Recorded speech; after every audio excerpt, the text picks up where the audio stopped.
আজকের ভিডিওটা আমি সন্ধ্যার থেকে শুরু করেছি। আপনাদের ভাইয়া এইমাত্র বাসায় আসলো ঢাকার থেকে। আপনাদের ভাইয়া আসার সময় বাজার করে নিয়ে আসছে, সাথে কিছু ফল নিয়ে আসছিল, সাথে চাল নিয়ে আসছিল। বাসায় না চাল শেষ হয়ে গিয়েছিল। তারপর আপনাদের ভাইয়াকে ফোনে বলেছিলাম চাল শেষ হয়ে গেছে, তারপরে তেল ডাল মানে সব কিছু শেষ হয়ে গেছে।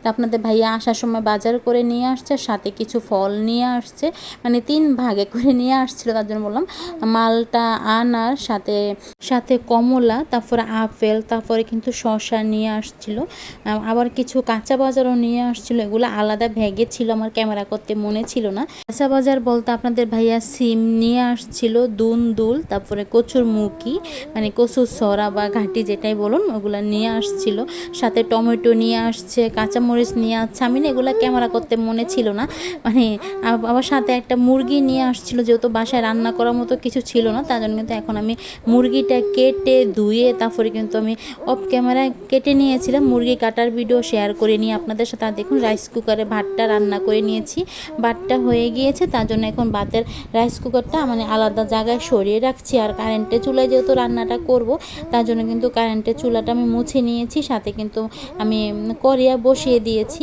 আর জায়গাটা একটু মুছে নিচ্ছিলাম, স্ল্যাবটা যেহেতু ভিজে গিয়েছে, ভাত রান্না করার সময় মারের ছিটা আসতে পারে, তার জন্য বললাম এসেছে, তার জন্য একটু মুছে নিচ্ছি।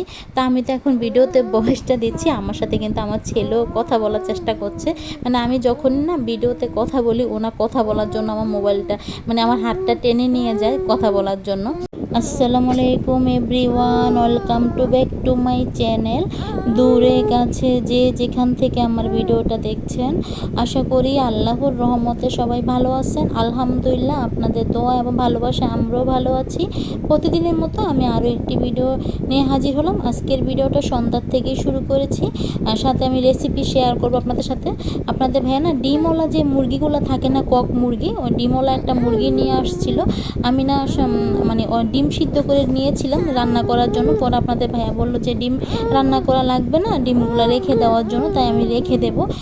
দেখুন আমি কিন্তু মুরগিতে হলুদ লবণ মেখে নিয়েছি। আমি কিন্তু মুরগির মাংসটা ভেজে রান্না করব না, কষিয়ে রান্নাটা করব। যেহেতু মানে কক মুরগিটা কিন্তু কিন্তু দেশি মুরগির মতনই কষিয়ে রান্না করলে কিন্তু খেতে অনেকটাই ভালো লাগবে, তার জন্য। আর আমি না অফ ক্যামেরায় পেঁয়াজ কেটে নিয়েছিলাম, পেঁয়াজ কেটে নেওয়ার পরে সব কিছুই কেটে নিয়েছি। মুরগির সাথে আমি আলু দেবো। আমার কাছে না আলু দিয়ে রান্না করলে খেতে ভালো লাগে, কারণ আমার আলু না হলে আমি খেতে পারি না, মানে আলুটা আমার পছন্দ বেশি, তার জন্য বললাম। আর দেখুন পেঁয়াজ দিয়েছি, সাথে তেজপাতা, গরম মশলা যেগুলো দেওয়ার আমি দিয়েছি, মানে তেজপাতা, দারচিনি, এলাচ এগুলো দিয়েছি, সাথে পেঁয়াজ দিয়েছি। পেঁয়াজটা একটু হালকা করে ভাজার পরে এখন আমি আদা রসুন বাটা দিয়ে দিলাম আর পরিমাণ মতো, সাথে লবণ, হলুদ, ধনিয়ার গুঁড়ি, জিরার গুঁড়ি, সাথে মরিচের গুঁড়া, মানে ঝালটা আমি যেরকম খাবো ওরকম অনুযায়ী ঝালটা দিচ্ছি, একবারে বেশি দেব না।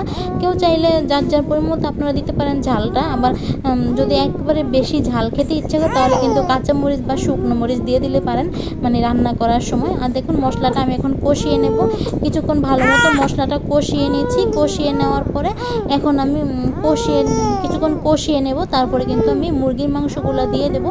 মুরগির মাংসগুলো তো আমি ধুয়ে রেখেছি। আর দেখুন বাইরে কিন্তু সন্ধ্যা হয়ে যাচ্ছে, মানে আজান দিয়ে দেবে কিছুক্ষণ পরে, কিন্তু আজানটা দিয়ে দেবে, তার জন্য বললাম। দেখুন মশলাটা সুন্দর মতো কষিয়ে নিয়েছি। এখন কিন্তু লবণ হলুদ মেখে রাখা যে মুরগির মাংসগুলো আছে এগুলো দিয়ে দেবো, দিয়ে তারপর আমি কিছুক্ষণ ভালো করে কষিয়ে নেব।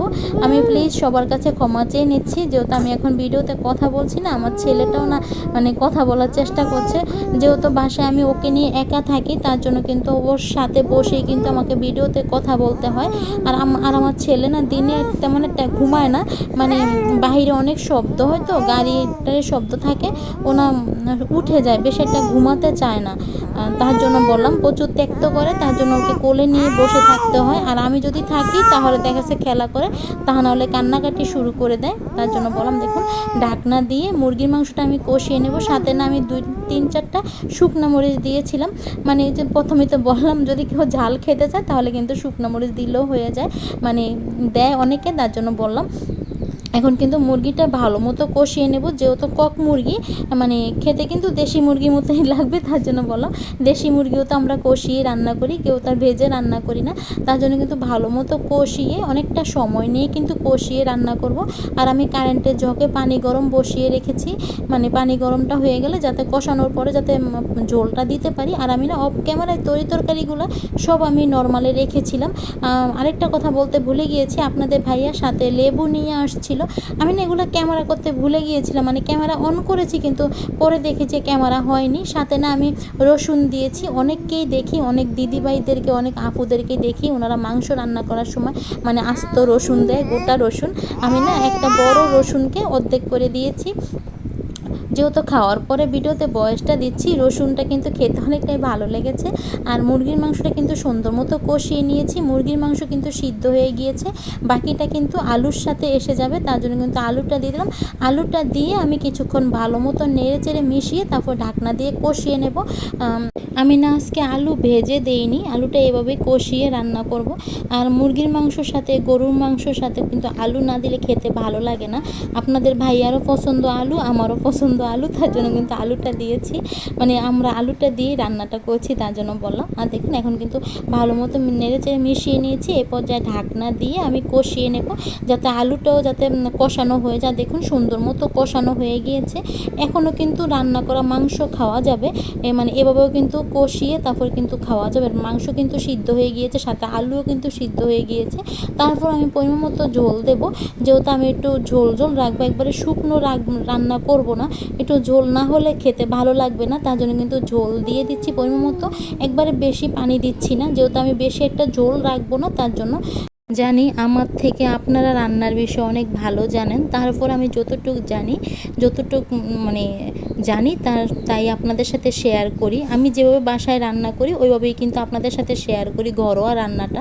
আমি কিন্তু কোনো বাবুচিদের রান্না শিখে রান্না শেয়ার করছি না, মানে আমি রান্না করতে তেমন একটা পারি না, যতটুকু পারি অতটুকুই রান্না আমি আপনাদের সাথে শেয়ার করি। প্লিজ আপনারা কেউ কিছু মনে করবেন না, ক্ষমা সুন্দর দৃষ্টিতে দেবেন। যেহেতু রাতে ভিডিওটা করছিলাম না, তার জন্য তরকারি কালারটা কিন্তু বোঝা যাচ্ছে না, মানে লাইটের আলোতে ঘোলা দেখা যাচ্ছিল অন্ধকারে, তার জন্য বললাম। আর দেখুন আমি কিন্তু শসাও কেটে নিয়েছি। শসাটা না আমি একটু বেশি করে কেটেছি, আমার কাছে শসা খেতে ভালো লাগে, মানে যে কোনো তরকারির সাথে যদি শসা হয় না আমি খেতে পারি, আমার কাছে ভালো লাগে, তার জন্য বললাম। আর দেখুন মাশাআল্লাহ তরকারিটা কিন্তু রান্না করা হয়ে গিয়েছে, মানে দেখুন মুরগির মাংস রান্না করা হয়েছে। এখন কিন্তু আমি চুলাটা অফ করে দেবো।